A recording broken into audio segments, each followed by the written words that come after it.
Alhamdulillahirabbil alamin. Assalatu wassalamu ala asrafil anbiya'i wal mursalin.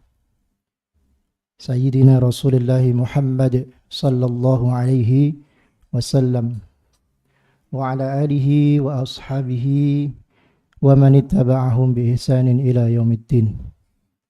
Wa ba'd. Yang kami hormati Al-Ustadz Aminur Bait hafizahullahu ta'ala, yang kami hormati seluruh panitia, pengurus Yayasan Pesantren Masyarakat Darut Taqwa. Tak lupa yang kami hormati pula seluruh jamaah hadirin, ikhwan wa akhwat, hafizahullah. Alhamdulillahirabbil alamin.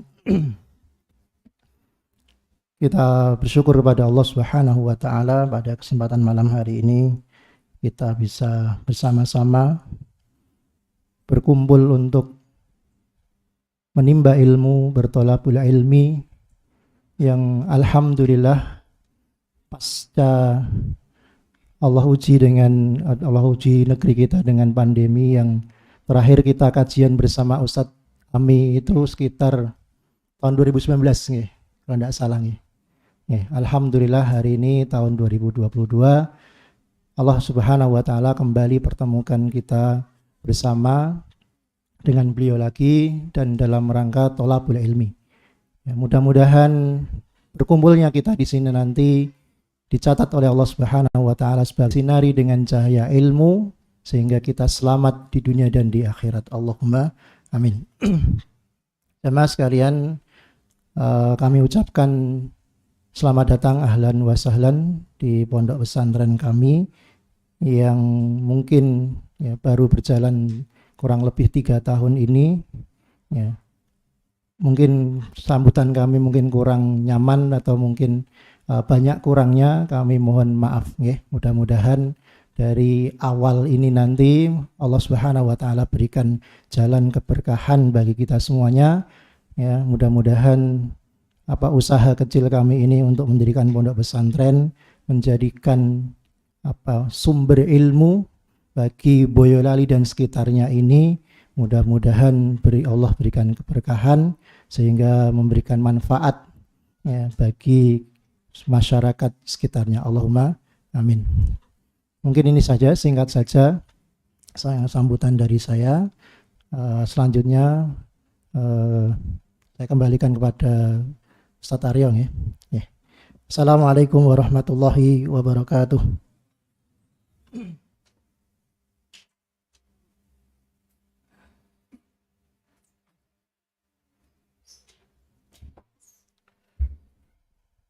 Terima kasih Ustaz Dwi Purnomo hafizahullah ta'ala. Sedikit sambutan mewakili kami dari pesantren masyarakat Darut Taqwa pada malam hari ini. Yang jelas mungkin semoga acara pada hari ini bisa memberikan kemanfaatan bagi kita semua. Untuk menginjak acara selanjutnya, langsung saja mungkin pemateri pada malam hari ini beliau Ustadz Aminur Bait hafizahullah ta'ala. Waktu dan tempat kami persilahkan. Ustadz.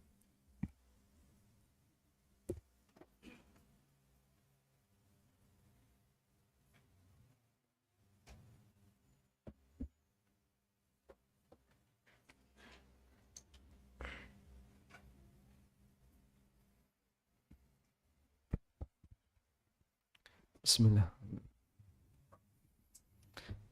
Assalamualaikum warahmatullahi wabarakatuh. Alhamdulillahi rabbil alamin. Wassalatu wassalamu ala ashrafil mursalin Nabiyyina wa maulana Muhammadin wa ala alihi wa sahbihi ajma'in. Wa ashhadu an la ilaha illallah wahdahu la syarika lah. Wa ashhadu anna Muhammadan abduhu wa rasuluh. Salawatu Rabbi wa salamu alaihi wa ala alihi wa ashabihi wa man sara ala nahjihi wa stanna bisunnatihi ila yaumiddin. Alhamdulillah, puji syukur kita haturkan kehadirat Allah Subhanahu wa taala Di kesempatan malam hari ini kita bisa kembali berjumpa, belajar bersama. Setelah kurang lebih 2 tahun, kita pernah kajian di sini di tahun 2019. Semoga Allah Subhanahu wa Ta'ala menjadikan pertemuan kita pertemuan yang diberkahi oleh-Nya. Bapak Ibu yang kami hormati, sungguh bahagia menjadi masyarakat Boyolali. Beja-bejane dadi wong Boyolali, ditunggui banyak pesantren. Di sana ada Madinatul Quran, di sini ada pesantren Darut Taqwa, nanti agak naik sedikit ada pesantren Merapi Merbabu nggih. Muslim Merapi, lalu ada pesantren yang lain. Dan Masya Allah termasuk di antara perkembangan dakwah yang cukup pesat terjadi di daerah Boyolali. Al-Hasan Al-Basri rahimahullah pernah menyebutkan, laulal ulama lakanan nasu kal bahaim. Andaikan bukan karena pendidikan yang diberikan oleh para ulama, maka manusia itu tidak ubahnya seperti binatang. Sehingga ketika orang tidak dibina dengan ilmu, tidak dibimbing dengan agama, maka mereka melakukan semaunya. Mereka nggak punya rasa malu untuk mengambil sesuatu yang haram. Mereka tidak punya rasa malu untuk saling mendolimi. Bahkan sebuah kampung dan desa semakin kaya penghasilannya, rebutan untuk menjadi kepala desa makin kuat. Sampai harus main sogok yang besar.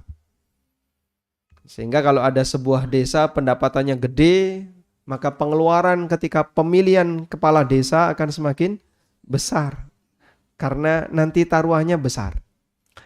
Baik, karena itulah jamaah yang dimuliakan Allah, kita bersyukur kepada Allah ketika Allah jadikan kita sebagai hambanya yang dekat dengan ilmu, punya kepedulian untuk belajar. Sebab manusia ketika punya kepedulian untuk belajar, dia menyadari bahwa setiap aktivitas yang dia lakukan akan dia pertanggungjawabkan di akhirat.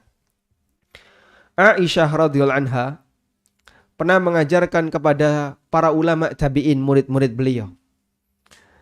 Yang beliau ajarkan pertama kali adalah beberapa surat pendek. Di juz 30, juz 29, juz 28. Lalu ada yang merasa, kenapa pelajarannya tidak langsung pelajaran tingkat lanjut? Pelajaran misalnya langsung membahas surat Al-Baqarah atau surat yang panjang.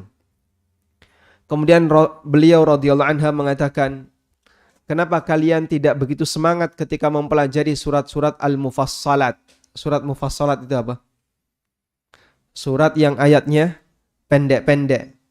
Dan surat Mufassalat dimulai dari surat Qaf yang ada di juz 26 sampai surat An-Nas.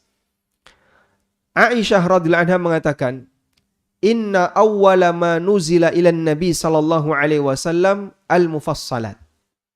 Sesungguhnya surat yang pertama kali diturunkan kepada Nabi sallallahu alaihi wasallam adalah rangkaian surat Al-Mufassalat. Rangkaian surat Al-Mufassalat adalah surat yang berada di bagian akhir dari Al-Quran. Fiha dzikrul jannati wan nar. Di surat Al-Mufassalat Allah banyak menyebutkan tentang surga dan neraka. Fa idza thaban nasu ilal Islam. Ketika masyarakat mulai berbondong-bondong masuk ke dalam agama Islam, nazalal halal wal haram, barulah Allah menurunkan ayat yang berisi penjelasan tentang halal haram. Sehingga pembahasan seputar masalah riba itu turun di bagian akhir dakwah Nabi SAW. Khamar diharamkan itu turun di bagian akhir dakwah Nabi SAW. Demikian pula hukum-hukum yang lainnya baru diturunkan oleh Allah Subhanahu wa Ta'ala di bagian akhir dari dakwah Nabi SAW. Kemudian Aisyah radhiyallahu anha mengatakan, walau kana awwalu ma nuzila la tashrabul khamra.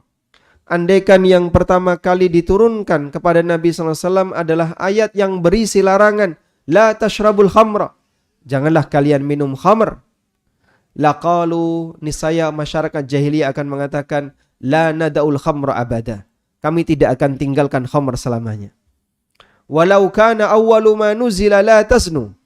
Andaikan yang pertama kali turun adalah larangan untuk berzina, laqalu la nada'u zina abada. Tentu mereka akan mengatakan kami tidak akan tinggalkan zina selamanya. Namun Allah Subhanahu wa taala mendidik masyarakat musyrikin jahiliyah dengan cara Allah kasih peringatan terkait masalah al-jannah wan nar, terkait masalah surga dan neraka. Sehingga ketika mereka sudah memiliki kesadaran akan akhirat, sudah memiliki kesadaran akan adanya hari kiamat, barulah Allah kasih aturan. Dan ketika aturan itu turun, sikap mereka, Masya Allah, mereka selalu mengedepankan prinsip sami'na wa ata'na. Kami dengerin dan kami taati. Sebab mereka tahu setiap perbuatan yang mereka lakukan akan dipertanggungjawabkan di akhirat.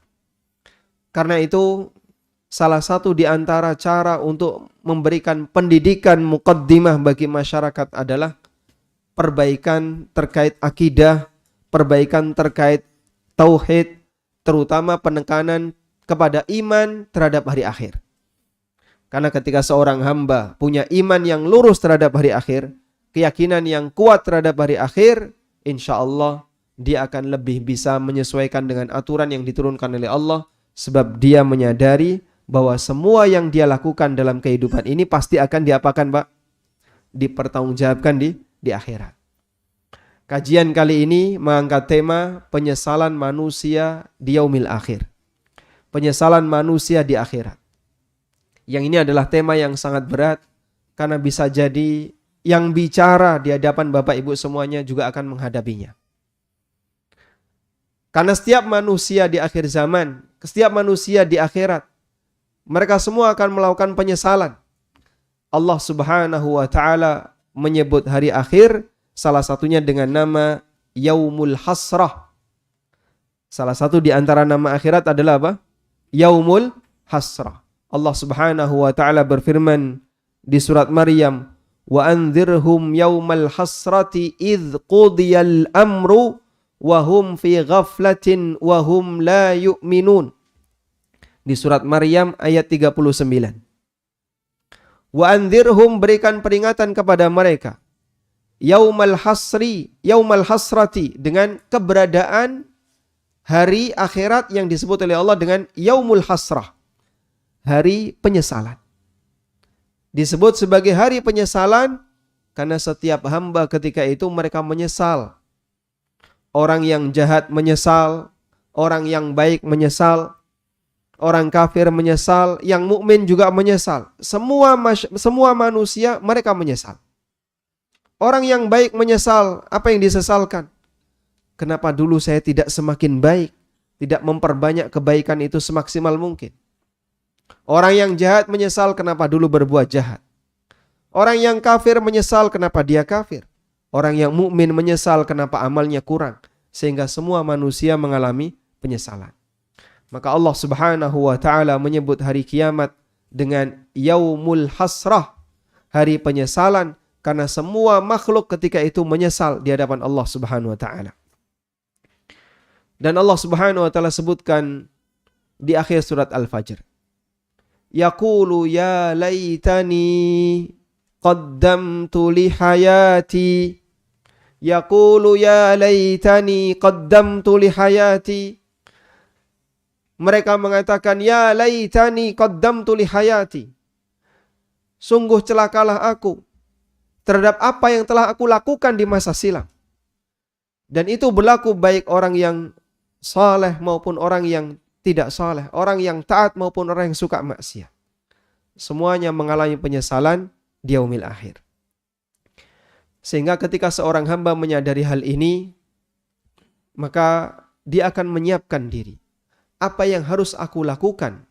Kalaupun aku tidak bisa menghindari kondisi penyesalan itu, minimal jangan sampai menyesal kebablasan.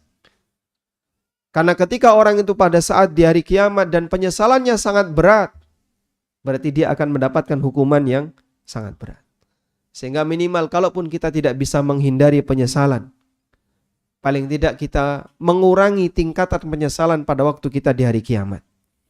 Insya Allah di kesempatan kali ini kita akan mengangkat beberapa contoh penyesalan yang telah Allah Subhanahu wa taala sebutkan dalam Al-Quran.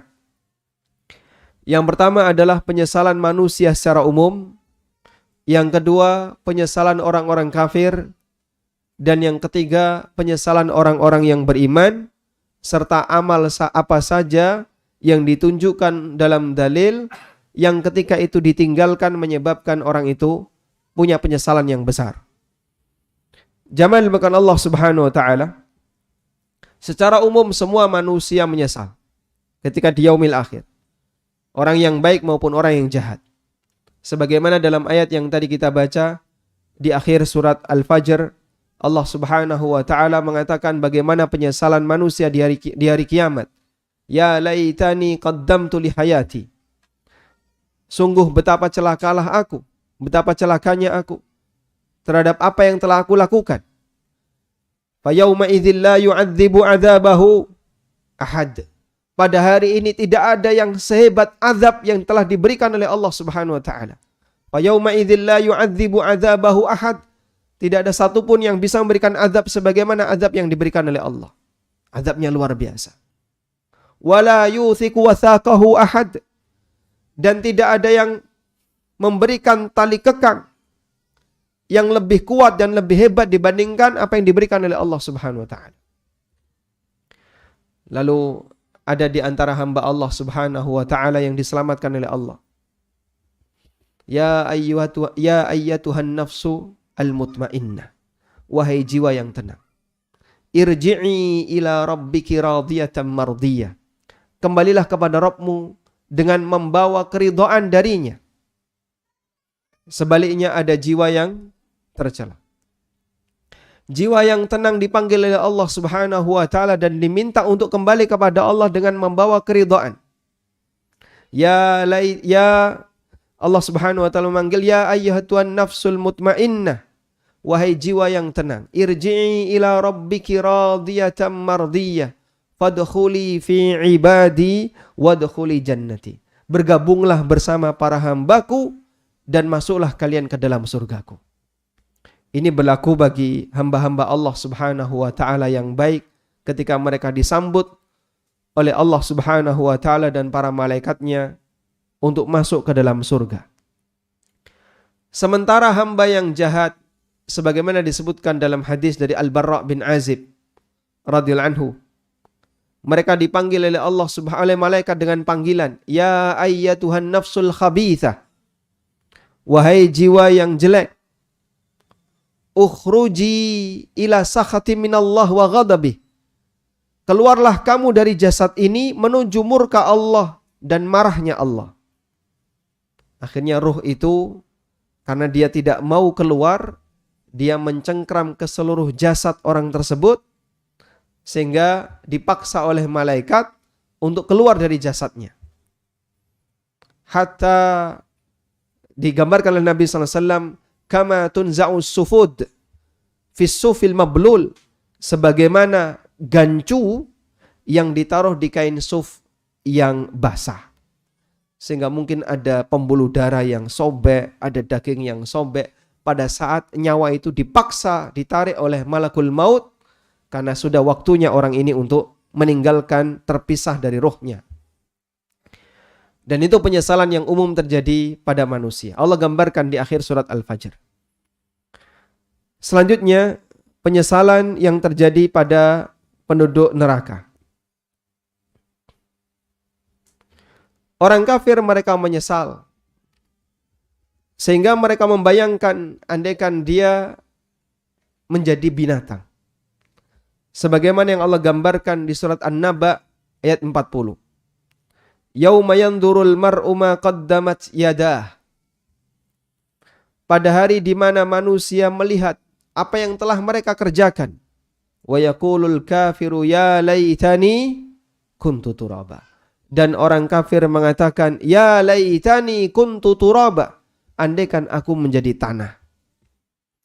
Dan orang kafir mengucapkan kalimat ini ketika kapan? Pada saat dia melihat binatang dijadikan oleh Allah sebagai tanah. Allah bangkitkan semua makhluk yang pernah hidup di alam raya ini. Apa dalilnya? Wa idzal wuhushu husyirat. Apabila seluruh binatang dikumpulkan oleh Allah Ta'ala. Sehingga makhluk yang tidak berakal mereka juga dihidupkan kembali oleh Allah. Kambing yang sudah mati dihidupkan kembali, sapi yang sudah mati dihidupkan kembali, makhluk-makhluk yang lain yang sudah mati semuanya dihidupkan kembali oleh Allah Ta'ala. Binatang dihidupkan kembali oleh Allah dalam rangka apa? Dalam rangka apa? Dalam rangka menjalani hisab. Sehingga siapa binatang yang dulu pernah mendolimi binatang yang lain, keadilan di dunia ini tidak bisa ditegakkan. Maka tidak ada kisos binatang.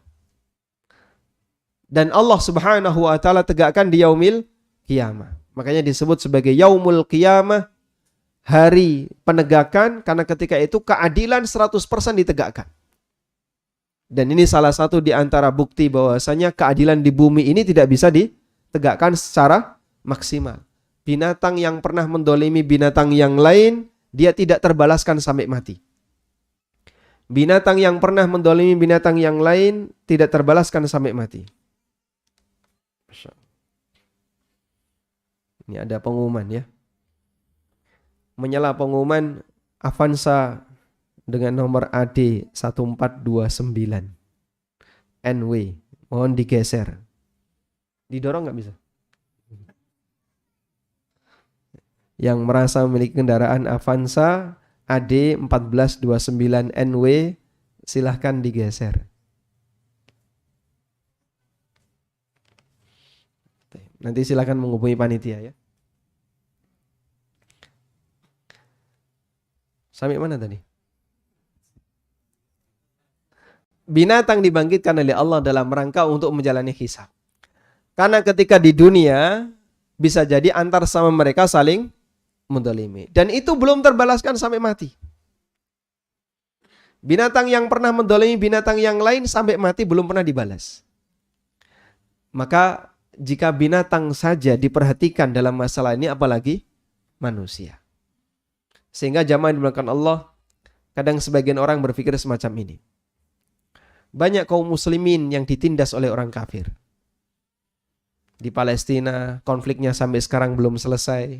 Di Suriah, sudah berapa belas tahun di Suriah belum selesai. Belum lagi di Rohingya, menyusul Uighur, menyusul yang lain di India, kemudian ada lagi di Yaman, dan banyak di negara Islam di mana kaum muslimin ditindas. Dan mereka ketika ditindas, sampai berakhirnya zaman ini bisa jadi belum ada pembalasan. Yang pernah membunuh orang kafir, dia mati-mati normal. Yang pernah membunuh kaum muslimin, dia mati-mati normal. Yang pernah membantai kaum muslimin, dia mati-mati sebagaimana umumnya biasanya manusia. Tidak ada hukuman yang diarahkan kepada dirinya, dia juga tidak dieksekusi. Tapi kita yakin bahwasanya di dunia keadilan tidak bisa ditegakkan secara sempurna. Sehingga Allah Subhanahu wa Ta'ala jadikan akhirat sebagai hari di mana seluruh keadilan ditegakkan. Sampai pun yang terjadi pada binatang. Begitu binatang selesai diadili, yang pernah mendolimi dibalas oleh yang didolimi, kemudian mereka dijadikan apa jamaah? Dijadikan tanah. Orang kafir yang melihat itu, mereka mengatakan, ya laitani kuntu turaba.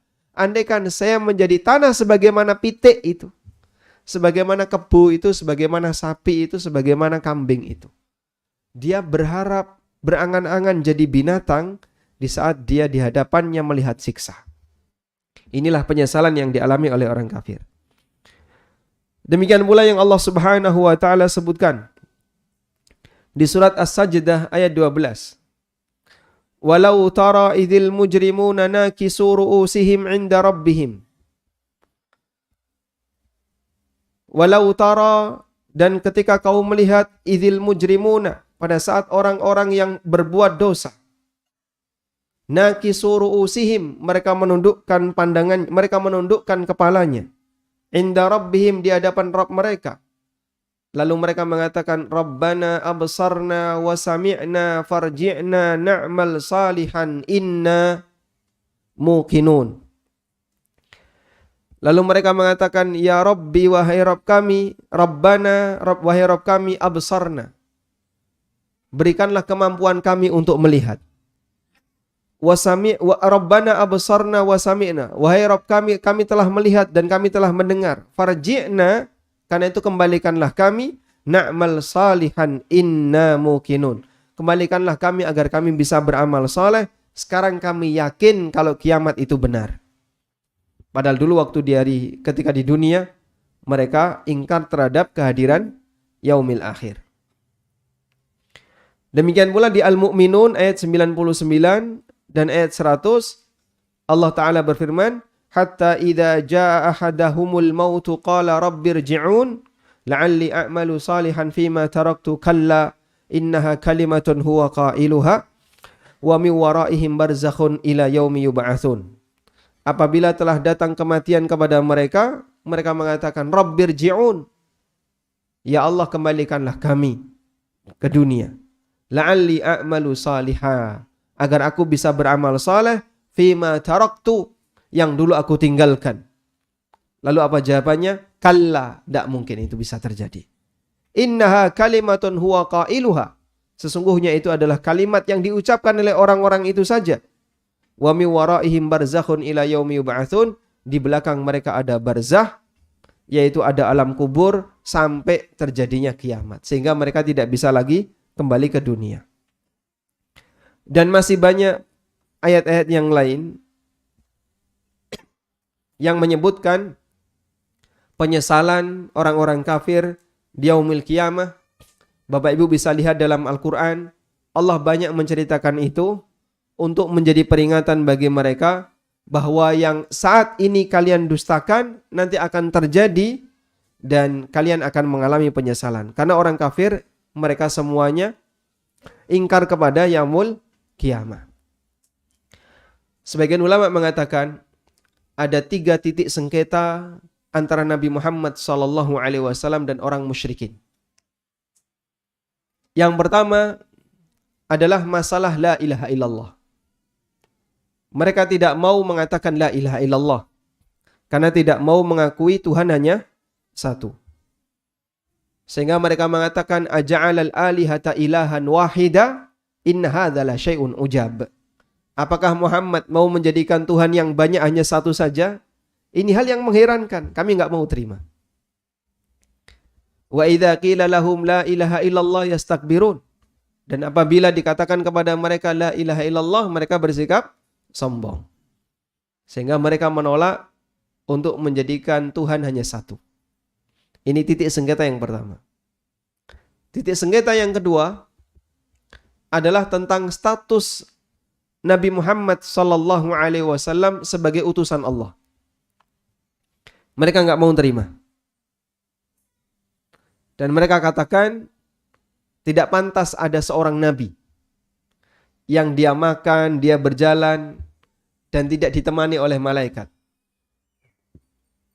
Sebagaimana yang Allah sebutkan di surat Al-Furqan, wa ma li hadzal rasuli ya'kulu at-ta'ama wa yamshuna fil aswaq laula unzila alaihi malakun fayakunu ma'ahu nadhira. Kenapa Rasul ini dia makan, dia juga kadang jalan-jalan di pasar? Kenapa tidak diturunkan malaikat, lalu malaikat itu menjadi peringatan bersama sang Rasul ini? Sehingga mereka tidak mau menerima kehadiran Nabi SAW sebagai utusan Allah. Karena itu pada waktu Suhail, orang yang diutus oleh orang musyrikin untuk membuat perjanjian di Hudaybiyah, di situ dalam perjanjian itu tertulis min Muhammadin Rasulillah, dari Muhammad utusan Allah. Utusan orang musyrikin enggak terima dan dia minta ini tolong dihapus. Dan Nabi SAW meminta kepada Ali bin Abi Thalib, hapus kalimat ini. Karena mereka enggak terima. Dan mereka mengatakan, kalau kami mengakui kamu sebagai utusan Allah, ngapain aku tolak kamu? Utusan Allah pasti akan kami terima. Sehingga mereka tidak mengakui status beliau sebagai utusan Allah. Maka pada saat perjanjian Hudaybiyah, di situ tertulis min Muhammadin Rasulillah, mereka enggak mau terima. Akhirnya diganti apa? Min Muhammadin bin Abdillah. Dari Muhammad bin Abdillah. Status utusan Allah dicoret di situ. Tidak boleh. Yang ketiga adalah masalah al-imanu biyaumil ba'ts. Iman kepada hari kiamat. Mereka menolak bagian ini. Dan bahkan mereka bersumpah di hadapan Allah Subhanahu wa taala kalau nanti manusia ketika mati sudah tidak akan lagi dibangkitkan. Allah berfirman dalam Al-Qur'an, "Wa aqsamu billahi jahda aimanihim la yab'atsullahu man yamut." Mereka bersumpah dengan sumpah yang sesungguhnya Allah tidak akan membangkitkan orang yang sudah mati. Sebagian di antara mereka ada yang datang menghadap Nabi sallallahu alaihi wasallam membawa tulang orang yang sudah mati. Tulang mayat. Kemudian dilempar di hadapan Rasulullah SAW dan mengatakan, "Mayyuhyil 'idhama wa hiya ramim." Siapa yang akan menghidupkan tulang-tulang ini kalau dia sudah jadi tanah, kalau dia sudah hancur? Allah perintahkan kepada sang Nabi, "Qul yuhyihal ladzi ansha'aha awwala marrah." Jawab wahai Muhammad, katakan, yang akan menghidupkannya adalah zat yang pertama kali menciptakannya. Sebagaimana dia mampu untuk menciptakan manusia pertama kali, dia juga mampu untuk menghidupkan tulang yang sudah hancur. Karena itu Allah Subhanahu wa taala nyatakan di surat Al-An'am ayat 31. Penyesalan yang dialami oleh orang-orang musyrikin yang mereka mendustakan hari kiamat. Allah berfirman, "Qad khasiral ladzina kadzdzabu biliqa'illah hatta idza ja'athumus sa'atu baghtatan qalu ya hasratana 'ala ma farratna fiha wa hum yahmiluna awzarahum 'ala dhuhurihim ala sa'a ma yazirun." Sungguh rugi orang-orang yang mendustakan biliqa'illah, yang mendustakan pertemuan dengan Allah. Maksudnya apa? Mendustakan hari kiamat. Hatta idza ja'athumus sa'ah. Sampai ketika datang kepada mereka as-sa'ah, kiamat, baghtatan, secara tiba-tiba. Qalu, mereka mengatakan, ya hasratana ala ma farratna fiha. Sungguh betapa ruginya kami terhadap amal yang dulu kami sepelekan, terhadap perbuatan yang dulu kami sia-siakan, sehingga mereka tidak mau beriman. Mereka tidak mau mengimani Nabi SAW, tidak mau mengikuti Rasul SAW. Wahum yahmiluna auzarahum, dan mereka menanggung dosa-dosa mereka ala zuhurihim, di atas pundak mereka. Ala sa'a ma yazirun, sungguh betapa buruk apa yang harus mereka tanggung, yaitu perbuatan dosa yang mereka lakukan. Baik, ini beberapa ayat yang menyebutkan tentang penyesalan yang dialami oleh orang musyrikin, orang kafir yang mereka tidak mau beriman kepada Allah, tidak mau beriman kepada Nabi SAW, dan mengingkari keberadaan hari kiamat. Selanjutnya, kita akan beralih kepada beberapa amalan yang apabila itu terjadi, maka orang akan mengalami penyesalan.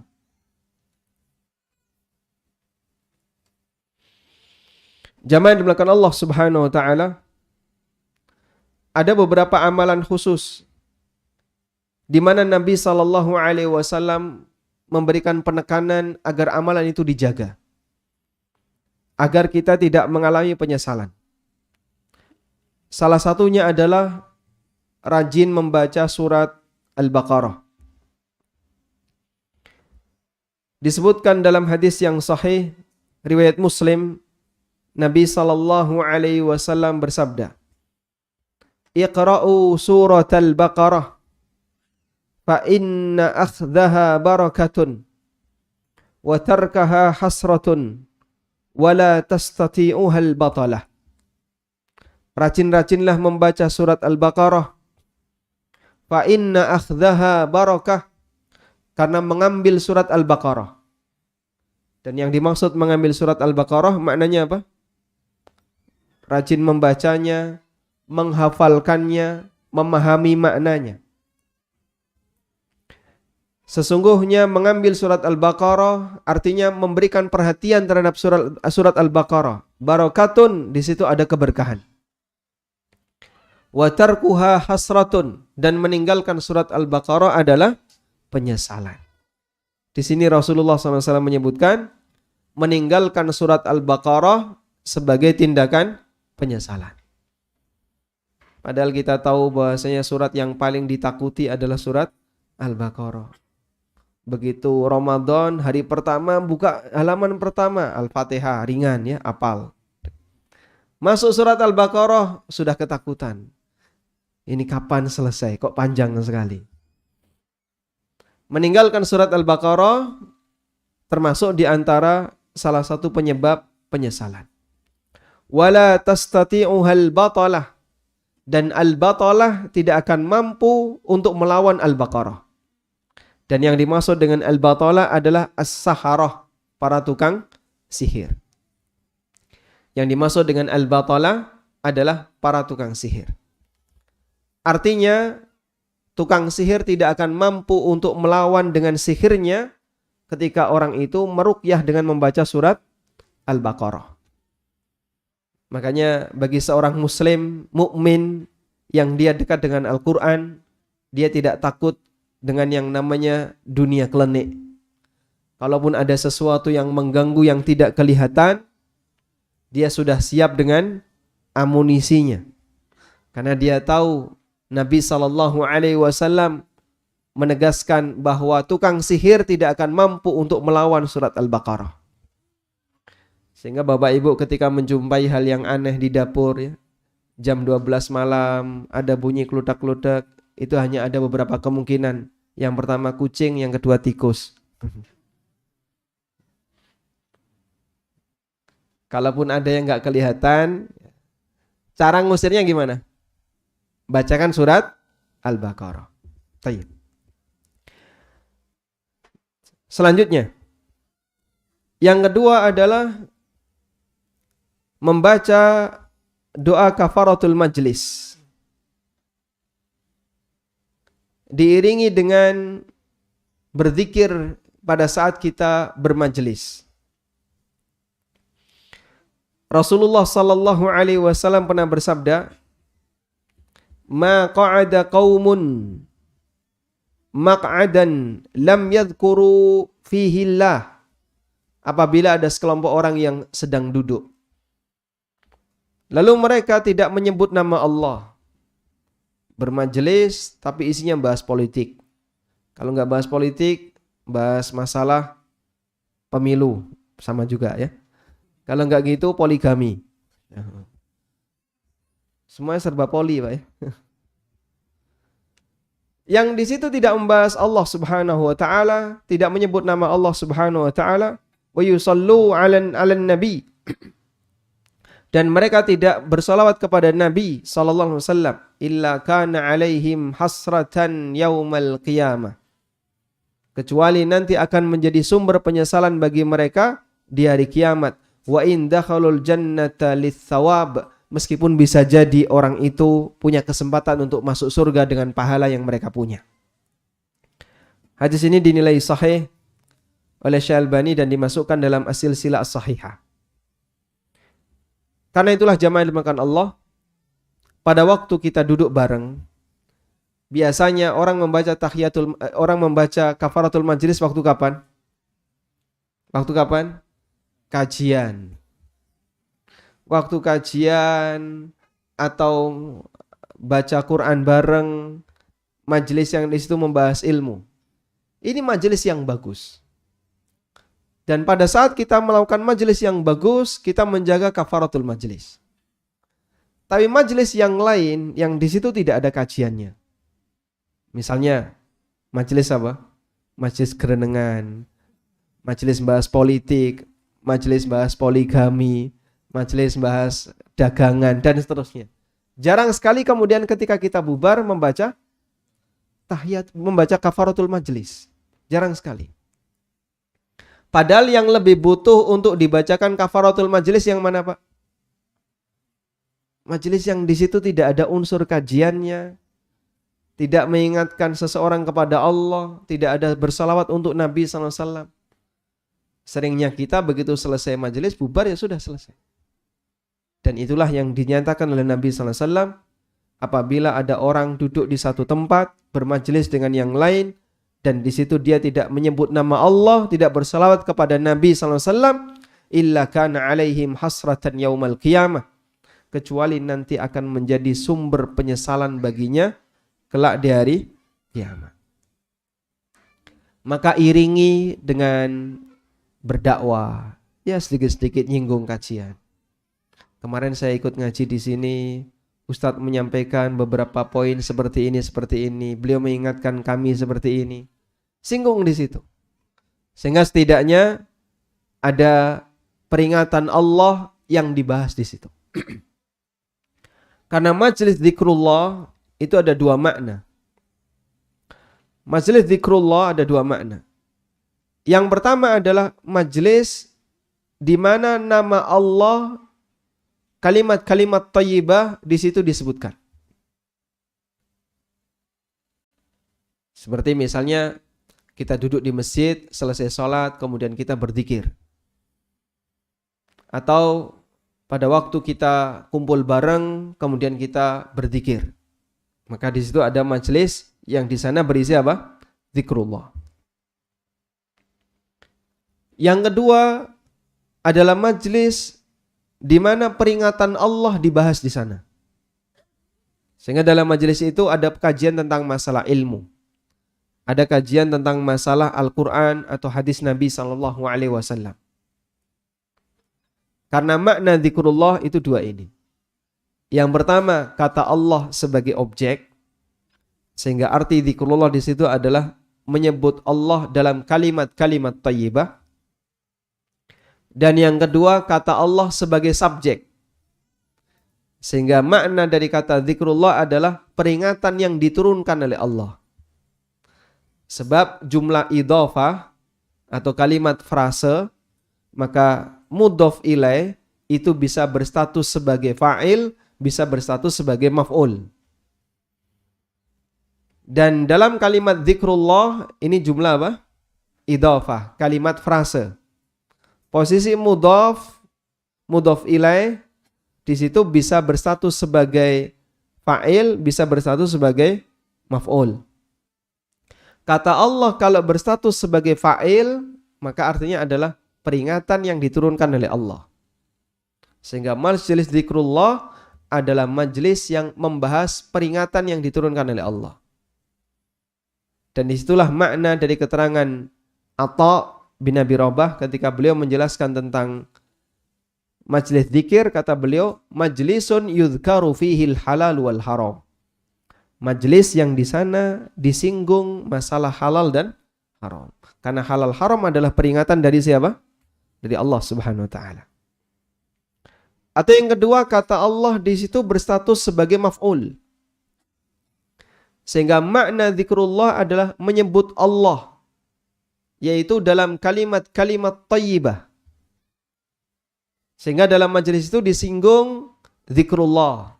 Orang membaca subhanallah, alhamdulillah, la haula wala quwata illa billah, minimal di bagian muqaddimah. Sehingga saat di bagian muqaddimah dia menyampaikan bismillah, walhamdulillah, wassalatu wassalamu ala rasulillah. Berarti dia sudah apa? Menyebut Allah dalam pujian. Dan ketika itu diucapkan dalam sebuah majelis, maka berarti majelis itu sudah beriringan dengan zikrullah. Insya Allah majelis seperti ini tidak ada unsur penyesalan di yaumil qiyamah. Tapi kalau sama sekali tidak ada zikrullah, maka di majelis itu akan menjadi sumber penyesalan di hari kiamat. Ngusik, aku tak ngomong sih ya. Alhamdulillah wassalatu wassalamu ala rasulillah. Masya Allah. Coba kalau seperti itu gimana Pak? Ras itu gerenengan saya yakin ya. Antum ngobrol masalah poligami, kemudian tiba-tiba nanti dulu saya mau bicara ya. Bismillah wassalatu wassalamu ala rasulillah. Ras itu Pak. Cuman kita tidak membiasakan demikian. Tayyib. Biasanya kalau orang mau usul kan langsung ngomong ya. dalam sebuah forum yang nggak resmi, langsung gantian ngomong. Namun yang terbaik adalah diawali dengan memuji Allah dengan cara alhamdulillah wassalatu wassalam ala rasulillah dan seterusnya. Tayyib. Kebiasaan di masyarakat kita, orang ketika bicara nggak megang mikrofon, itu nggak pakai mukaddimah. Begitu dikasih mikrofon, assalamualaikum warahmatullahi wabarakatuh. Apa bedanya antara pakai mikrofon dan nggak pakai mikrofon? Hah? Biasa lomba. Karena masalah kebiasaan. Padahal kalau kita butuhkan dzikrullah dalam setiap majelis, maka pada saat Anda mengungkapkan sesuatu, iringi dengan memuji Allah, bersyukur kepada Allah, mensucikan Allah, dan kalimat-kalimat yang semisal agar majelis itu tidak menjadi sumber penyesalan di yaumil akhir. Minimal pada waktu mau bubar, salah satu tolong ingatkan baca doa kafaratul majelis. Sekarang ada pertanyaan, Pak, boleh nggak misalnya salah satu di antara kita mengingatkan, mari kita baca doa kafaratul majelis bersama-sama. Loh, ini berarti ngajak dzikir jama'i. Apa tidak termasuk perbuatan bid'ah? Tayyib. Ada penjelasan yang disampaikan oleh Syekh Dr. Abdullah Al-Jibrin rahimahullah. Beliau menyampaikan begini. Memang pada prinsipnya ketika ada salah satu orang yang memberikan ajakan semacam ini, bisa terhitung sebagai ajakan dzikir jama'i. Tapi kalau maksud beliau adalah mengingatkan yang lain biar turut berzikir tanpa harus diseragamkan, insya Allah itu yang sesuai sunnah. Sebagaimana praktek yang dilakukan oleh Abu Hurairah dan Ibnu Umar radhiyallahu anhuma, di mana mereka datang ke pasar ketika masuk tanggal 1 Dzulhijjah, lalu mengeraskan takbiran, kemudian penduduk pasar semuanya ikut takbiran. Sehingga yang bisa antum lakukan begitu bubar majelis, antum ucapkan subhanakallahumma wa bihamdika asyhadu an la ilaha illa anta dengan suara keras, biar yang lain nurut ikut. Yang lain juga ngikut. Insyaallah ini masuk dalam kategori man sanna fil islami sunnatan hasanah. Siapa yang dia memprakarsai perbuatan yang baik dalam Islam, maka siapapun yang mengikutinya dia akan mendapatkan pahala dari semua yang mengikutinya. Tayyib. Minimal membaca kalimat itu, semoga itu jadi kafarah atas obrolan yang kita lakukan selama 1 jam, setengah jam, sekian jam, yang itu sama sekali tidak membahas dzikrullah. Di bagian akhir, keraskan bacaan subhanakallahumma wa bihamdika asyhadu an la ilaha illa anta, biar yang lain mengikuti. Wallahu ta'ala alam. Sudah masuk Isya? Kita akan dengarkan adzan Isya terlebih dahulu. Lalu selanjutnya lanjut sedikit materi, kemudian baru tanya jawab. Demikian, wassallallahu ala nabiyyina Muhammadin wa ala alihi wa sahbihi wasallam.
ala Rasulillah wa ala alihi wa sahbihi wa mawalah wa ashhadu an la ilaha illallah wahdahu la syarikalah wa ashhadu anna Muhammadan abduhu wa rasuluh.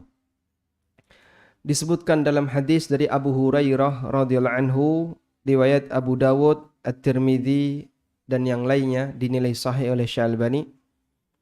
Rasulullah sallallahu alaihi wasallam bersabda, "Man jalasa fi majlisin fakathura fihi laghatuhu."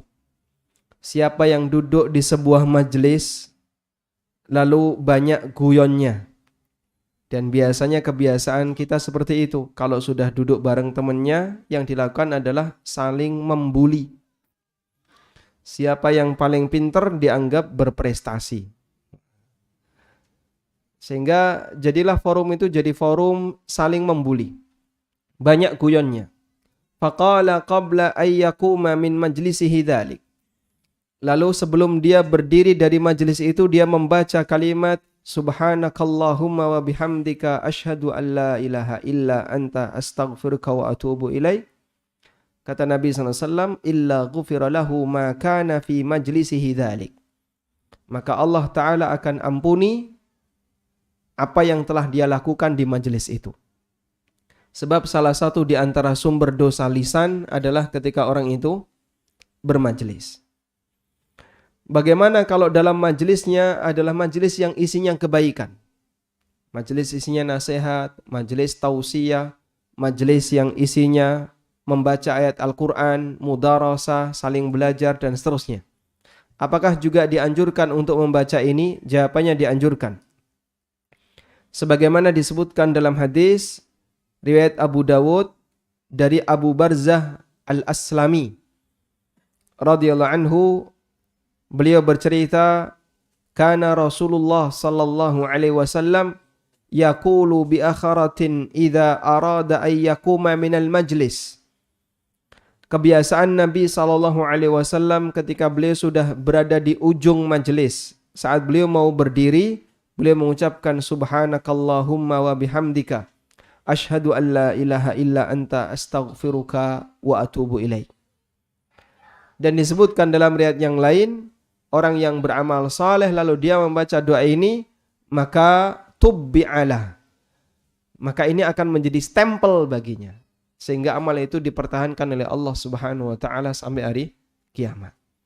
Ini manfaat membaca doa kafaratul majlis, baik majelis itu majelis yang isinya kebaikan maupun majelis yang sifatnya mubah, apalagi majelis yang di situ isinya maksiat. Selanjutnya, hal yang lain yang menyebabkan orang itu bisa merugi dan merasakan kerugian besar di hari kiamat adalah rebutan jabatan. Rebutan jabatan. Dalam hadis riwayat Bukhari, Nabi SAW menyebutkan kondisi umat beliau. Innakum satahrisuna 'alal imarah. Sungguh kalian akan rebutan untuk mendapatkan jabatan. Wa innaha satakunu nadamatan wa hasratan. Namun jabatan itu akan menjadi sumber penyesalan, wa nadmatan, dan sumber penyesalan. Sehingga orang yang mendapatkan jabatan, kata Nabi SAW, berpeluang besar dia akan melakukan penyesalan ketika di hari kiamat. Meskipun dia orang yang beriman. Sebab pada saat dia punya jabatan, namanya manusia pasti punya kekurangan, akan ada bagian yang mungkin belum dia tunaikan. Ada bagian yang belum dia lakukan. Dan di saat itu dia berpeluang untuk dituntut oleh rakyatnya, oleh bawahannya, kelak di hadapan Allah Subhanahu wa ta'ala. Wallahu ta'ala alam. Mungkin demikian yang bisa kita sampaikan sebagai pengantar di kesempatan malam hari ini. Dan kita memohon kepada Allah Subhanahu wa ta'ala, semoga Allah ta'ala memberikan kita hisab yang ringan. Allahumma hasibna hisaban yasira. Ya Allah, berikanlah hisab kepada kami dengan hisab yang ringan. Dan kita mohon kepada Allah, kalaupun kita tidak bisa terlepas dari bentuk penyesalan ketika di yaumil akhir, semoga penyesalan yang kita alami bukan penyesalan yang berat, namun penyesalan yang ringan, dan semoga Allah Ta'ala mengampuni setiap dosa-dosa yang kita lakukan dan memasukkan kita ke dalam surganya yang abadi. Wassallallahu ala nabiyyina Muhammadin wa ala alihi wa sahbihi wasallam. Dan selanjutnya kami berikan kesempatan kepada para peserta kajian. Bagi yang ingin menyampaikan sesuatu kami persilahkan.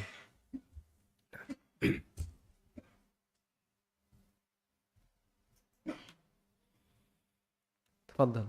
Boleh pakai kertas atau kalau ada yang langsung silahkan.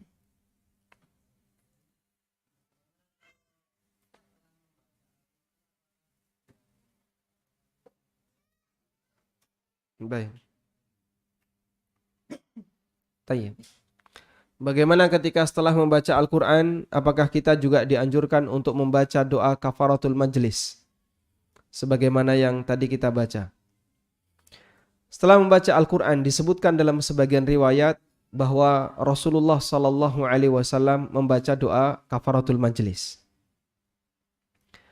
Meskipun riwayat ini diperselisihkan oleh para ulama mengenai nilai keabsahannya, namun setidaknya secara umum dalam setiap majelis yang dilakukan oleh seorang muslim, kemudian diiringi dengan membaca kalimat tadi, salah satu di antara manfaatnya, meskipun dalam majelis itu tidak ada bentuk penyimpangan. Kita tidak sedang membicarakan orang, kita tidak berbicara tentang sesuatu yang murni duniawi, kita tidak berbicara urusan politik, tidak menyinggung perasaan orang lain dan seterusnya. Anda murni ketika dalam majelis itu isinya zikrullah, apalagi majelis Al-Quran, Anda membaca didengerin oleh orang lain, atau saling gantian membaca kemudian menyimak. Apakah diperbolehkan untuk membaca doa tadi? Jawabannya diperbolehkan. Dan di antara harapan yang bisa kita inginkan adalah semoga nanti itu menjadi stempel sehingga amal soleh yang kita lakukan diabadikan oleh Allah Ta'ala di hari kiamat. Wallahu a'lam. Nah, fadhal. Bermajelis dengan orang yang tidak muslim, misal. Kalau katakanlah kita sering menyampaikan dengan lafaz Allah, alhamdulillah, subhanallah gitu, kalau sedikit diketawakan atau dia juga mengulangi alhamdulillah, itu bagaimana? Sedangkan dia katakanlah non muslim. Baik. Non muslim agamanya apa? Iya, oh baik. Tayyib, kalau kita bermajelis dengan non-muslim yang dia beragama misalnya Nasrani atau Yahudi. Orang Nasrani dan orang Yahudi, apakah dia beriman kepada Allah? Dia yakin Allah itu ada? Yakin. Dia punya keyakinan bahwa Allah itu ada. Sebagaimana orang musyrikin jahiliyah di zaman Nabi SAW. Maka banyak di antara mereka yang bernama Abdullah. Bahkan seperti yang kita tahu, beberapa musuh Rasulullah SAW bernama Abdullah. Seperti Abdullah bin Umayyah. Abdullah bin Umayyah bin Khalaf bin Mughirah itu yang mendampingi Abu Jahal pada waktu Rasulullah SAW menjenguk Abu Talib. Abu Talib ketika sakit menjelang kematiannya, ternyata dalam satu ruangan itu sudah ada Abu Jahal dan Abdullah bin Umayyah bin Mughirah. Dan Abdullah bin Umayyah serta Abu Jahal inilah yang mempengaruhi mempengaruhi Abu Talib untuk tidak masuk Islam. Sehingga saat Nabi SAW menawarkan, ya ammi kulla ilaha illallah kalimatun uhajulaka biha indallah. Wahai ammi, wahai pamanku, ucapkanlah la ilaha illallah, nanti paman akan saya bela di hadapan Allah. Maka dikatakan oleh dua orang ini, atarghabu an millati Abdul Muttalib. Apakah kamu membenci agama bapakmu Abdul Muttalib? Sehingga Abu Talib merasa malu kalau dia mati disebut sebagai orang yang benci kepada ajaran agama bapaknya. Malu diarani, Pak. Meskipun dia mati, dia itu merasa malu. Sehingga dia tetap bertahan dalam kondisi memilih agama Abdul Muttalib. Tayyib. Nah, ketika kita bermajelis dengan non-muslim, lalu kita mengucapkan alhamdulillah dan seterusnya. Yang saya ketahui, mereka juga kadang mengucapkannya. Sehingga ada sebagian orang Nasrani kadang mengucapkan alhamdulillah. kadang mengucapkan Allahu Akbar, Astagfirullah, Alhamdulillah. Alhamdulillah yang sering ya. Alhamdulillah mereka sering. Kadang mengucapkan Alhamdulillah. Entah tiru-tiru orang mukmin atau mungkin bisa jadi dia itu dulu waktu kecil beriman, lalu dia murtad. Sehingga bawaan ketika dia masih muslim terbawa sampai ketika dia berada di agama yang baru, yang dia anut saat ini. Maka tidak masalah kalau kita tetap mengucapkan Alhamdulillah, Subhanallah, la haula wa la quwata di hadapan mereka. Dan itu tidak disalahkan. Kecuali yang tidak boleh adalah menyampaikan salam kepada mereka. Namun kalau dalam satu kelompok itu ada muslim, ada non-muslim, kita memberi salam dengan niat untuk ditujukan kepada muslim, hukumnya boleh. Sementara untuk zikir yang lain silahkan disampaikan. Tidak ada masalah. Masalah ditertawakan dan tidak, dulu Nabi SAW mengucapkan la ilaha illallah, mereka tertawa, mereka bersikap sombong. Sampai memberikan bantahan, aja'alal alihata ilahan wahida, inna hadha la syai'un ujab. Apakah Muhammad mau menjadikan Tuhan yang banyak hanya jadi satu saja? Sungguh ini adalah hal yang mengherankan. Wallahu a'lam.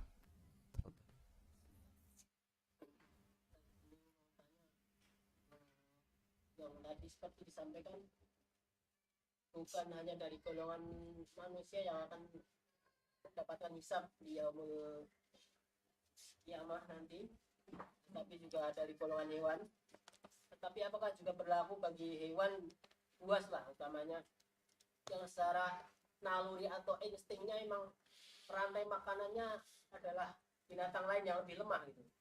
Yang selanjutnya, apakah akan menimbulkan penyesalan juga bagi kita apabila kita membunuh atau menghilangkan nyawa binatang buas, contohnya ular yang notabene berbisa gitu.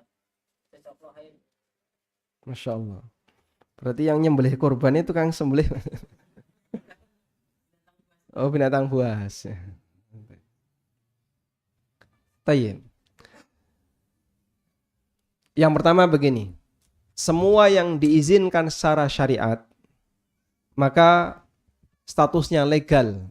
Sehingga perbuatan itu adalah perbuatan yang dibenarkan. Karena itu Nabi SAW ketika berbicara tentang aturan perbuatan yang diizinkan oleh syariat, belum minta untuk dilakukan yang terbaik. Beliau SAW meminta untuk dilakukan yang terbaik. Contohnya membunuh binatang. Membunuh binatang itu ada dua. Yang pertama membunuh untuk dikonsumsi, dan itulah menyembelih. Dan ada membunuh karena dia ganggu. Rasulullah SAW menyebutkan dua hal itu. Fa'idha dabahtum fa'ahsinu dhibha wa idha qataltum fa'ahsinu al-kitlah. Kalau kalian menyembelih, maka nyembelihlah dengan cara yang terbaik. Dan kalau kalian membunuh, maka bunuhlah dengan cara yang terbaik. Wal yuhidda syafratahu fal yurih dhabihata. Tajamkan pisaunya agar sembelihannya bisa cepat istirahat. Akhirnya cepat mati. Sehingga ketika seorang muslim pada waktu dia menyembelih binatang, dia membunuh binatang dengan cara menyembelih untuk dikonsumsi sebagai jagal atau bukan jagal. Apakah dia nanti akan dikisos oleh binatang itu di hari kiamat? Terus sapinya menyembelih dia atau kambingnya akan gantian menyembelih dia? Maka jawabannya dia lakukan ini secara apa? Legal. Sesuai dengan aturan. Dan itu diperbolehkan. Kalau tidak ada unsur kedzaliman sepeser pun, maka ini tidak termasuk bentuk kedzaliman. Dan tidak mungkin ini kedzaliman sebab Nabi SAW menyembelih dan beliau tidak mendolimi binatang pada waktu beliau SAW menyembelih. Tapi kalau proses menyembelihnya ada unsur kedzaliman, misalnya dicambui dulu sampai pingsan, baru setelah itu disembelih, nah ini ada unsur kedzaliman. Dia berdosa karena mendolimi binatang. Kemudian bagaimana dengan binatang buas yang memang secara tabiatnya dia akan makan binatang yang menjadi sasarannya? Apakah nanti juga akan dikisos di yaumil akhir? Wallahu a'lam, saya tidak tahu. Dan itu bukan bagian dari kepentingan kita, karena manusia tidak bertanggung jawab atas perbuatan yang dilakukan oleh singa. Sehingga kalaupun ada macan yang menerkam kijang, apakah kita perlu bertanggung jawab? Kenapa kamu nggak tolong kijang itu? Kalau saya nolong kijang itu gimana coba? Nah, maka kita yang jadi sasaran berikutnya. Tayyib. Wallahu a'lam. Nah, termasuk juga diantaranya adalah membunuh binatang karena mengganggu. Bunuh ular, bunuh tikus, bunuh cicak, dan membunuh binatang yang diperbolehkan untuk dibunuh. Maka saat kita membunuh dan tidak ada unsur kedzaliman, kita tidak berdosa. Tapi kalau pada waktu membunuh ada unsur kedzaliman, tikusnya dicubitin terus sampai pingsan misalnya, baru setelah itu dibunuh. Nah, kalau kayak gini berdosa karena apa? Mendolimi.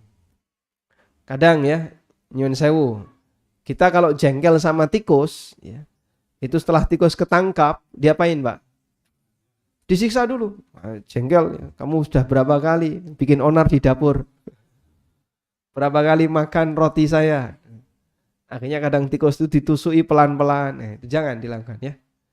Kalau mau membunuh silahkan dibunuh. Setelah dia ditangkap berhasil, silahkan segera dibunuh dan tidak boleh disiksa. Karena itulah untuk membunuh cicak, semakin cepat mematikan semakin besar nilai pahalanya. Semakin lambat proses kematiannya, semakin kecil nilai pahalanya. Ini untuk hewan yang disyaratkan untuk dibunuh. Wallahu a'lam. Nah, kita coba angkat ini dulu ya. Mohon motivasinya bagi muslim yang hampir putus asa karena maksiat yang banyak dan tobat yang tidak istiqomah, kalah dengan syahwat. Nah, Allah Subhanahu wa taala memberikan motivasi kepada para hambanya. Qul li'ibadiyalladzina asrafu ala anfusihim. Katakanlah wahai Muhammad kepada para hambaku yang mereka telah melampaui batas dalam mendolimi dirinya sendiri, tenggelam dalam maksiat, berlumur dengan banyak dosa. La taqnatu min rahmatillah. Jangan pernah putus asa dari rahmat Allah. Innallaha yaghfirudz dzunuba jami'a. Sesungguhnya Allah mengampuni semua bentuk dosa. Sehingga Allah mengampuni dosa, jangankan hanya sebatas dosa besar, dosa sekelas syirik, kalau orangnya bertobat dan serius bertobat akan diampuni oleh Allah Subhanahu wa taala. Sebagaimana yang dialami oleh para sahabat yang dulunya mereka musyrik kemudian mereka masuk Islam. Lalu bagaimana kalau dosanya bentuknya syahwat? Selesai dia minta ampun, terus nanti melakukan lagi. Dan terus seperti itu, terus dia tobat lagi, melakukan lagi, tobat lagi, melakukan lagi. Hal semacam ini pernah diajukan oleh para sahabat. Mereka mengadu kepada Nabi SAW, ya Rasulullah, kita kalau berada di hadapan Anda, seolah-olah surga dan neraka ada di hadapan kita. Para sahabat ketika berada di majelis Nabi SAW, seolah-olah surga dan neraka ada di hadapannya. Sehingga mereka begitu khusyuk, mereka fokus, mereka bisa menambah iman pada saat berada di majelis Nabi SAW. Karena majelis masing-masing orang itu beda kekuatannya. Semakin hebat seseorang dalam ketakwaan, dalam menyampaikan pesan-pesan dan wahyu Allah Ta'ala, maka suasana majelisnya akan semakin maksimal. Anda bisa bayangkan, pada waktu Bapak Ibu misalnya berada di majelis Ustadz Yazid, atau Ustadz Syafiq, atau Ustadz Firanda, atau yang lainnya, tentu akan berbeda ketika berada di hadapan majelisnya ANB. Akan berbeda dengan majelisnya Ustadz yang lain. Kualitasnya berbeda. Tingkat keimanan yang kita dapatkan bisa jadi berbeda. Antum bisa bayangkan gimana majelisnya Nabi SAW. Pada saat Rasulullah SAW bersabda, lalu beliau menyampaikan penjelasan kepada para sahabat, suasananya kayak gimana? Iman mereka Masya Allah. Kita aja yang berada di majelis kayak gini kadang merasa iman kita sudah naik. Saya mendapatkan kelezatan iman pada saat kita berada di majelis Ustadz Fulan, Ustadz Fulan. Antum bisa bayangkan kalau kita berada di majelisnya Rasulullah SAW. Betapa iman itu naik begitu cepat. Maka para sahabat membayangkan seolah-olah surga dan neraka ada di hadapannya. Tapi begitu meninggalkan majelis ini, kumpul bersama keluarga, balik ke pasar, balik ke kebun, balik ke kegiatan sehari-hari, maksiat dilakukan. Kemudian mereka bertaubat, lalu mereka ngulang maksiat lagi. Kemudian Nabi SAW mengatakan kepada para sahabat, yang waktu itu ada yang menyampaikan demikian, andaikan kalian tidak pernah berdosa, kalau kalian tidak pernah berdosa, maka Allah Subhanahu wa ta'ala akan membinasakan kalian semuanya. Lalu Allah ciptakan makhluk, yudhnibuna wa yatubun, yudhnibuna wa yatubun, yudhnibuna wa yatubun. Dia berdosa lalu dia bertobat, dia berdosa lalu dia bertobat, berdosa lalu dia bertobat. Maka sebagaimana syahwat kita selalu mengajak kita untuk mengulang maksiat, iringi dengan perasaan dan husnudzon kepada Allah, Allah akan selalu menerima taubat dari para hambanya selama dia mau serius untuk bertobat. Sehingga nanti kita bertobat. Setelah maksiat, muncul maksiat lagi, bertobat lagi. Dan Allah tidak akan pernah bosan untuk menerima taubat hamba. Beda dengan kita ya. Kowe wis bolak-balik salah, saiki njuk ngapura. Wis saiki gak tak ngapura. Itu manusia. Orang kalau ada orang berbuat salah kepada dia, salah sekali, baik saya maafkan. 2 kali saya maafkan. 3 kali, biasanya dia ngomong apa, Pak? Ngomel dia, komentar. Wes bolak-balik tak kandani, jangan melakukan seperti itu. Ini yang terakhir ya, besok lagi sudah enggak saya maafkan. Karena kekuatan manusia dalam memaafkan itu terbatas. Tapi Allah Subhanahu wa ta'ala Raufur Rahim, Ar-Rahman, Ghafur, Raufun bi'ibadi, Maha belas kasihan dengan para hambanya. Dan dia menciptakan kita dengan ada kekurangan yang ada pada diri kita. Maka jangan pernah bosan untuk selalu bertobat kepada Allah, meskipun kita sering untuk mengulang perbuatan maksiat itu.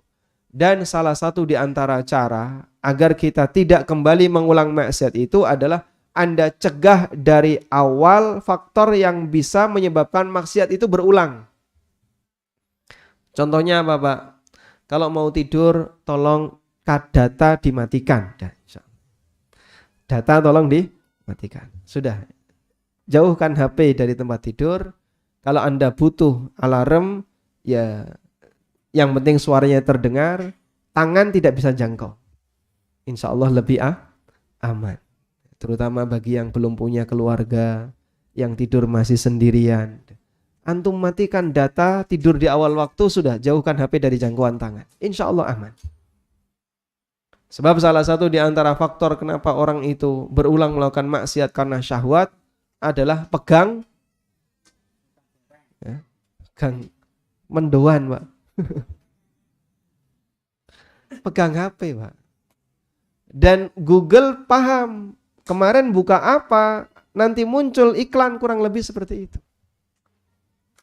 Sesuai dengan algoritma kebiasaan penggunanya. Nah, saat muncul seperti itu, muncul gambar yang menarik, kepo dia. Ini apa sih isinya? Terus diklik, nanti menjalar kemana-mana. Maka caranya adalah matikan data, sudah taruh HP yang tidak bisa dijangkau oleh tangan. Insya Allah lebih aman. Nah, yang ibu-ibu juga seperti itu ya. Hindari potensi maksiat dengan cara matikan data biar nggak suka belanja. Karena kalau sudah megang HP senengannya kunjungan ke marketplace dan seterusnya. Baik. Tafadhal.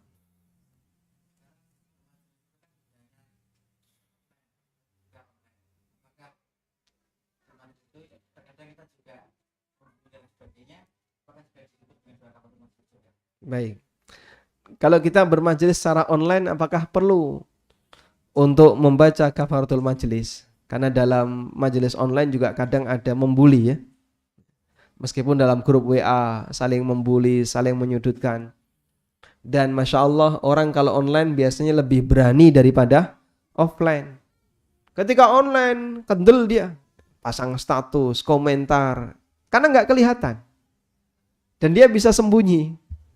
Bahkan kadang membuat identitas yang nggak dikenal. Tapi begitu tatap muka, meneng. Nggak berani dia. Makanya bisa jadi ketika orang itu bermajelis secara online, potensi maksiatnya lebih gede daripada offline. Sehingga pada waktu di grup ya, di grup WA atau di mana begitu, saling membuli, salah satu jadi sasaran. Apakah perlu diiringi dengan kafaratul majelis? Jawabannya perlu diiringi dengan kafaratul majelis. Dengan cara diingatkan kepada yang lain, tobat kepada Allah, sudah kita akhiri aja ini. Jangan dilanjutkan untuk saling membuli. Dan antum bisa baca kalimat kafaratul majelis, tidak harus ditulis ya, dalam rangka untuk menjadi kafarah dari apa yang kita lakukan dalam majelis tersebut. Wallahu a'lam. Assalamualaikum warahmatullahi wabarakatuh. Waalaikumsalam warahmatullahi wabarakatuh. Bagaimana menyikapi orang yang mendebat tentang hukum riba? Tayyib. Muslim sepakat bahwa riba itu haram. Selama dia orang muslim dan Islamnya sudah, artinya bukan mu'allaf, pasti dia tahu kalau riba itu haram.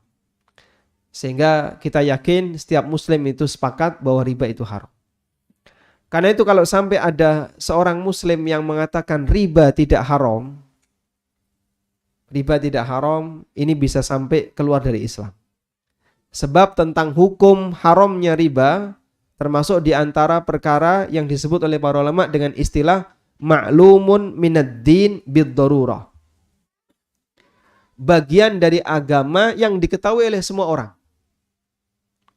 Dan mengingkari hukum yang statusnya ma'lumun minad din bid-darurah, bagian dari agama yang diingkari, yang diketahui oleh semua orang, mengingkari bagian ini masuk dalam kategori perbuatan istihlal, menghalalkan apa yang Allah haramkan, atau mengingkari hukum Allah Subhanahu wa taala, dan itu termasuk di antara pembatal keislaman.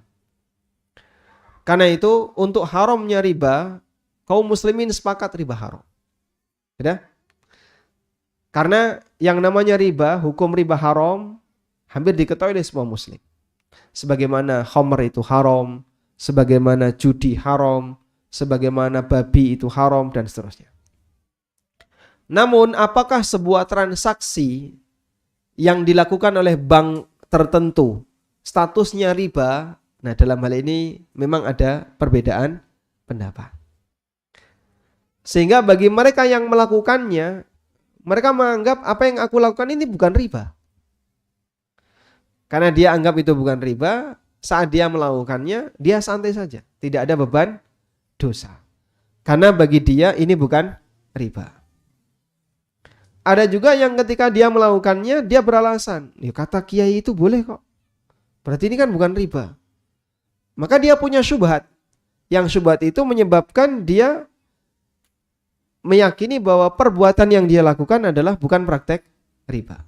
Dan itulah realita yang ada di lapangan. Maka tidak heran kalau sampai ada orang yang dia melakukan praktek riba, ya, dia kerja di bank ribawi misalnya, tapi di saat yang sama dia punya jadwal khutbah. Bukan dia dianggap tokoh masyarakat. Ya. Di sebagian kampung kan tokoh masyarakat adalah orang kaya. Pak ini udah Pak Haji loh Pak. Pak Haji ini. Pak Haji dikasih jadwal khutbah Jumat, tapi dia bekerja di dunia bank ribawi. Kok bisa Pak? Ini kan bertentangan 100%. Beliau melakukan praktek riba, dosa besar, dan itu bahkan menjadi sumber pendapatannya. Maka jawabannya adalah karena mungkin orang ini tidak tahu, atau dia punya syubhat sehingga bertahan di sana. Dan itulah yang dimaksud oleh para ulama dengan makna istighlal amali. Istighlal amali. Melakukan perbuatan yang melanggar syariat, tapi dia tidak tahu kalau itu adalah melanggar. Karena dalam keyakinannya itu diperbolehkan. Sehingga makna dari hadis Nabi SAW terkait kejadian di akhir zaman, seperti yang disebutkan dalam hadis dari Abu Malik al-Ash'ari, hadis riwayat Bukhari. sayati 'alan nasi zamanun sayati 'alan nasi qaumun fi ummati yastahillunal harra wal harira wal khamra wal ma'azif. Akan datang sekelompok umat di antara sekelompok kaum di antara umatku yang mereka menghalalkan zina, mengharamkan sutra bagi lelaki, menghalalkan khamr dan menghalalkan alat musik. Pak, menghalalkan apa yang Allah haramkan kan bisa menyebabkan orang keluar dari Islam. Nah, ini menghalalkan alat musik berarti gimana itu? Prakteknya banyak sekali di lapangan. Nah, yang dimaksud menghalalkan di sini adalah istihlal amali. Menghalalkan dalam bentuk praktek pelanggaran, zina tersebar di mana-mana, pelakunya tidak hanya muslim, bahkan kadang tidak hanya non-muslim, yang muslim pun banyak. Tapi ini tidak sampai menyebabkan dia keluar dari Islam karena statusnya apa tadi? Istihlal amali. Nah, yang menyebabkan keluar dari Islam itu istihlal qalbi.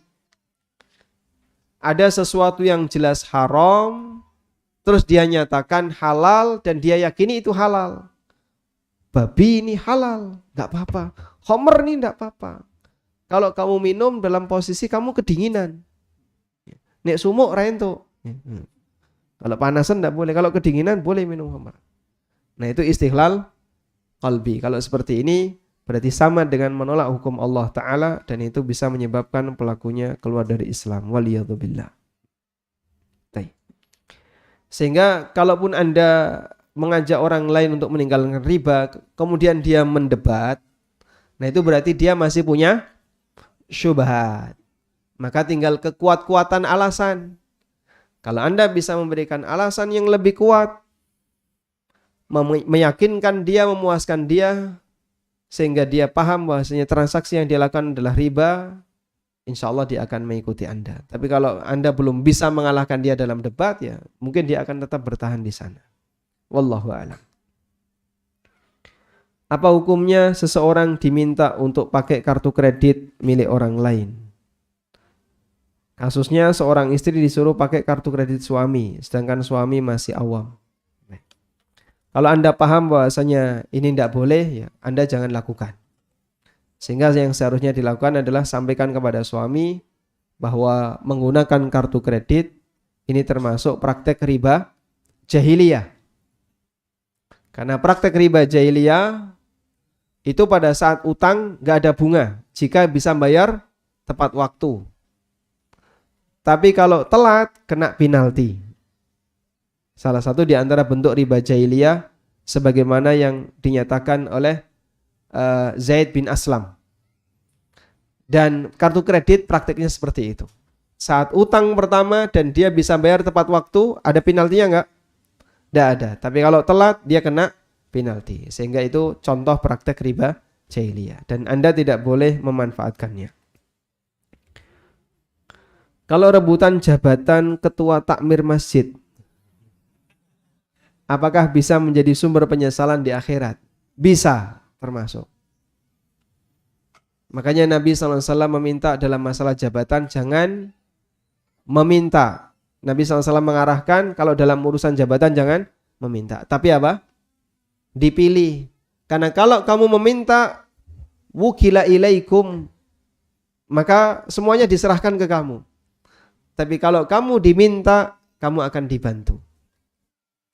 Kecuali pada kondisi tertentu. Misalnya, ini masjid ada beberapa kelompok yang punya banyak kepentingan. Karena masjid ini strategis ya. Sehingga Ormas A berharap bisa jadi takmir, Ormas B berharap bisa jadi takmir, Ormas C berharap jadi takmir. Dan Anda punya peluang yang sama, silahkan bergabung. Agar nanti bisa menentukan bagian dari kebijakan. Sehingga nanti bisa mengarahkan bagaimana warna dari masjid ini. Karena warna masjid kan tergantung dari apa? Warnanya. Kadang hijau, kadang biru ya. Sehingga Anda bisa menentukan warna, bisa berperan mengambil peran dalam memberikan warna. Silahkan nanti Anda ikut bergabung untuk menjadi pengurus masjid tersebut. Wallahu a'lam.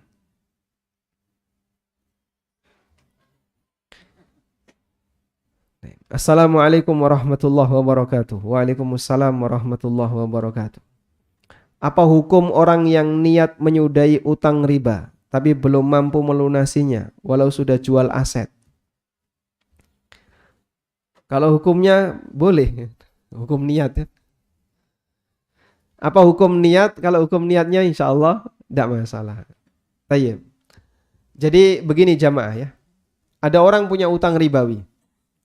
Dan kewajiban dia adalah agar segera diselesaikan biar tidak menambah bunga. Dan di saat yang sama dia tidak membayar riba kepada orang lain. Karena begini ya. Orang saat nyicil, waktu dia nyicil itu kan sama dengan pokok plus riba, gitu ya. Dan riba yang dia bayarkan setiap bulan itu berarti dia memberi makan riba kepada orang lain.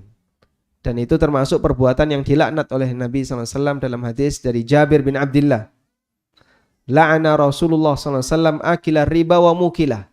Rasulullah SAW melaknat orang yang makan riba dan yang memberi makan riba. Maka kenapa orang yang punya utang ribawi itu diminta untuk segera dilunasi? Karena kalau dia tertib sesuai jadwal, sehingga jadi nasabah yang istiqomah dan disiplin, tiap bulan dia bayar, tiap bulan sesuai jadwal, maka tiap bulan dia kena laknat. Bulan ini bayar riba, kena laknat. Bulan besok bayar riba lagi, kena laknat lagi. Dan doa buruk dari Nabi SAW tentu saja sangat menakutkan. Maka di saat itu terjadi pada seorang muslim, dia dituntut gimana caranya biar bisa segera tutup. Dah sekali bleng, waktu sekali dia nutup, dia bayar pokok plus bisa jadi tambah bunganya ya. Waktu itu dia berdosa, sudah selanjutnya sudah putus. Bukan mengulang praktek kesalahan itu tiap bulan.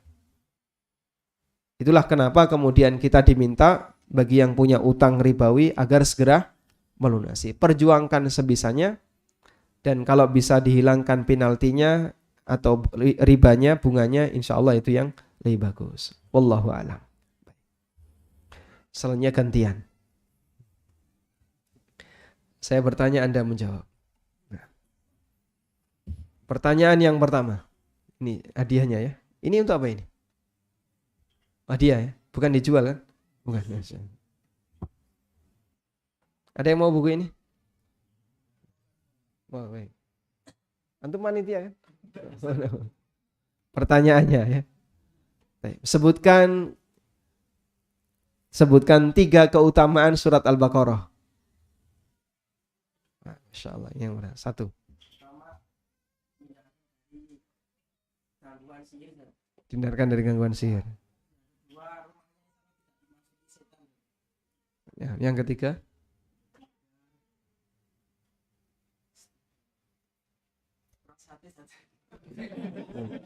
Gimana? Yang ketiga. PR nanti ngumpulnya kapan? Tadi yang kita singgung tadi. Tidak menyesal besok jaya. Alhamdulillah, barakallahu fikum. Baik.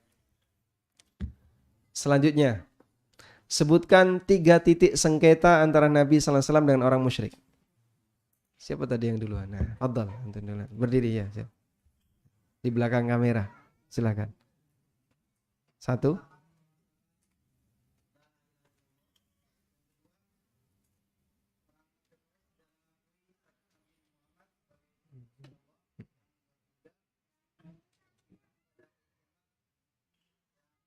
Yang ketiga. Masya Allah. Yang pertama apa tadi? Mereka tidak mengakui masalah la ilaha illallah. Yang kedua, tidak mengakui status Nabi Muhammad SAW. Yang ketiga, Masya Allah, barakallahu fikum. Dapat hadiah ya.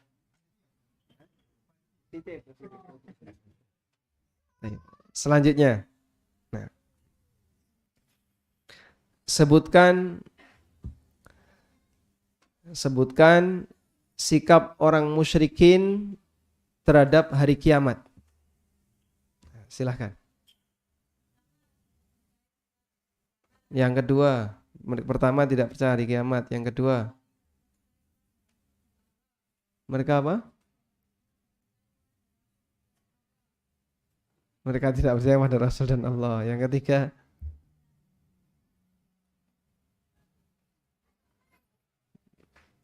kelas berapa, Mas? Kelas 5, Masya Allah. Barakallahu fikum ya. Berani angkat tangan, silahkan maju, Mas. Ya. Sikap orang musyrikin kepada hari kiamat. Yang pertama, tidak beriman kepada hari kiamat. Di sini dulu Salim ya.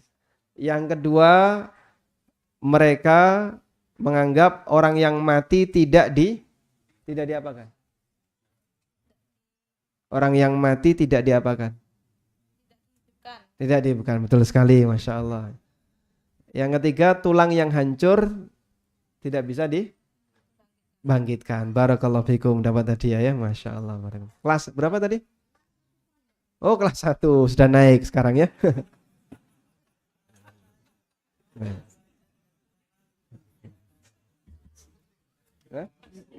Untuk ibu-ibu ada?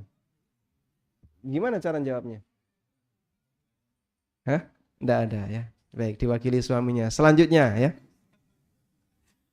Selanjutnya, sebutkan secara umum perkataan Aisyah tentang surat Mufassal tadi. Silahkan, Pak. Aisyah mengatakan bagaimana? Yang dimulai dari surat Al-Aqaf juz 26 sampai Anas. Surat apa, Pak? Surat Qaf. Qaf, bukan Al-Ahqaf ya, surat Qaf. Sampai Anas. Nah. Surat Qaf ini surat-surat Mufassal ini surat-surat yang semula ditentang oleh para sahabat atau tabi'in karena kenapa tidak melanjutkan surat-surat yang panjang? Bukan ditentang, Pak. Diprotes. Saat mengkajinya kenapa enggak langsung? Kemudian Aisyah radhiyallahu anha menjelaskan bahwa di Islam Mufassal ini berisi tentang surga dan neraka, taufik dan sebagainya. Bukan atau belum berbicara tentang hukum-hukum yang lain. Hukum Barakallahu fikum. Masya Allah dan sebagainya ya. Ini yang mau silakan saya bertanya. Oh gitu, Masya Allah.